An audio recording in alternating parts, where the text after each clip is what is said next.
আচ্ছা, দারুণ ব্যাপার তো, মৃত্যুর পরে কি আছে নচিকেতা জিজ্ঞেস করছেন। আমরাও জানি তো, পাতা উল্টে দিয়ে তাড়াতাড়ি দেখি জবাবটা কি। অর্জুন প্রশ্ন করছেন, কৃষ্ণ কি বললেন, জবাবটা কি। কিন্তু সেই দার্শনিক আমাকে বলছেন, স্বামী স্টে উইথ দ্য কোয়েশ্চেন। এই কোয়েশ্চেনটা এত গভীর, সে হাজার হাজার বছর প্রথম আমাদের এই দেশে এই প্রশ্ন জিজ্ঞেস করা হয়েছিল, আজ অবধি কিন্তু সেই প্রশ্ন চলছে। Swami Vivekananda says each generation must ask these questions for themselves. যে প্রত্যেক প্রজন্মে, প্রত্যেক যুগে এই প্রশ্ন জিজ্ঞেস করা হবে। কেন জিজ্ঞেস করা হবে? একবার যে জিজ্ঞেস করা হচ্ছে তো হয়ে গেল না। আমাদের ভাষায়, আমাদের যে context, we are children of an age of science and technology, এই যুগে নতুন করে সেই প্রশ্ন আমরা জিজ্ঞেস করব।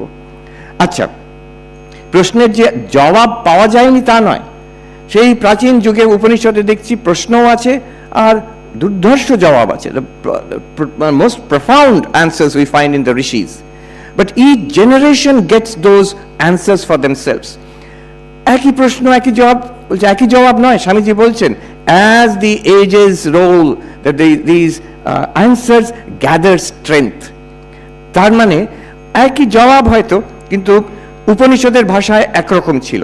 তারপরে যে দর্শনের যুগ এলো, হ্যাঁ, বেদান্ত দর্শন, ন্যায়, সাংখ্য, তার সঙ্গে ডিবেট হচ্ছে বৌদ্ধ জৈন দর্শনের, তখন এই একই উপনিষদের যে answer, that gathered strength, Regard, logic.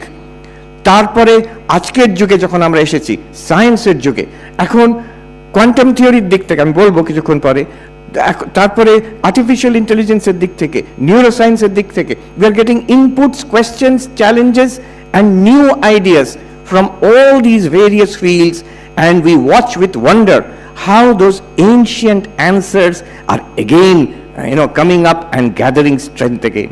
তো স্বামীজির কথা, যুগে যুগে একই প্রশ্ন আসছে নতুন রূপে, নতুন ভাষায়, with new logic and rationality, আর তার জবাবও আসছে তেমন নতুন ভাবে। The seeds are the same, the principles are the same, but we are hearing it in new language and new arguments and new evidence.